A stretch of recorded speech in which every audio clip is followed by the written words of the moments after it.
আসসালামু আলাইকুম রহমতুল্লাহি বারকাতুহু। রমাদান মুবারক। কেমন আছেন আপনারা সবাই? এই রমজান মাসে আপনাদের সাথে আমি একটি ইফতারির আইটেম শেয়ার করতে যাচ্ছি। আইটেমটির নাম হচ্ছে পেঁয়াজু। পেঁয়াজু বানানোর জন্য আমি এখানে মটর ডাল এবং মসুরির ডাল বেটে নিয়েছি। তার ভিতরে আমি সামান্য পরিমাণ পেঁয়াজ কুচি, সামান্য পরিমাণ কাঁচামরিচ কুচি, সামান্য পরিমাণ চিলি ফ্লেক্স, সামান্য পরিমাণ হলুদের গুঁড়া, সামান্য পরিমাণ মরিচের গুঁড়া আর সামান্য পরিমাণ ধনিয়া পাতা দিয়ে ভালো করে ম্যারিনেট করে নিচ্ছি।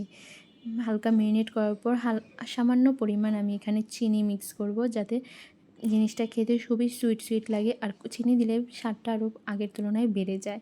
তাই সামান্য পরিমাণ চিনি দিয়ে এটাকে ভালো করে ম্যারিনেট করে নিয়েছি। দেখুন কি সুন্দর করে আস্তে আস্তে আমি এটাকে পুরো সবগুলো মশলা একসাথে মিক্স করে নিয়েছি। এখন আমি একটি পাত্রে পরিমাণ মতো তেল গরম করে নিব। যতটুকু পরিমাণ তেল দরকার হালকা ডুবো তেলে ভাজতে হবে। বেশি তেল খাওয়াটা মানুষের শরীরের জন্য ক্ষতি। তারপর কী করব, ভাজা পোড়া খেতে হলে তো তেল তো লাগবেই। এখন আমি এখানে পেঁয়াজগুলোকে ছোট ছোট বড় আকৃতি করে ভেজে নেব।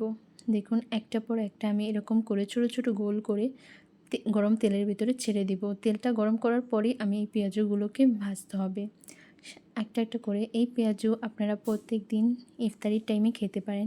আর এটির স্বাদ এতটাই মজা, আপনি বাসায় বানিয়ে খেয়ে দেখবেন কতটা ভালো লাগবে। খেলে মুখে তৃপ্তি মেটে না। ইস কি মজা! দেখুন এখন যখন এক পিঠ হয়ে যায় তখন আমরা এটাকে আরেক উল্টিয়ে দেব, যাতে আরেক পিঠ ভালো করে হয়ে যায়। দেখুন গরম তেলের ভেতরে আস্তে আস্তে আমাদের এই পেঁয়াজগুলো ভাজা হচ্ছে। এটাকে উল্টিয়ে পাল্টিয়ে ভালো করে ভেজে নিতে হবে, মচমচে করে নিতে হবে। দেখুন আমাদের পেঁয়াজগুলো প্রায় ভাজা শেষ হয়ে গেছে। হালকা যখন লাল লাল হয়ে যাবে তখন আমরা একটি ছাঁকনির মাধ্যমে ছেঁকে উঠিয়ে নেব পেঁয়াজগুলোকে। একটার পর একটা সব উঠিয়ে নিলাম। দেখুন আমাদের পেঁয়াজু বানানোটা শেষ। এখন আমি আপনাদের একটা পেঁয়াজু ভেঙে দেখাচ্ছি যে কতটা ভালোভাবে কুক হয়েছে আর কতটা মচমচে হয়েছে, সেটাও বুঝতে পারছেন। তো রেসিপিটি ভালো লাগলে অবশ্যই আমার চ্যানেলকে সাবস্ক্রাইব করুন।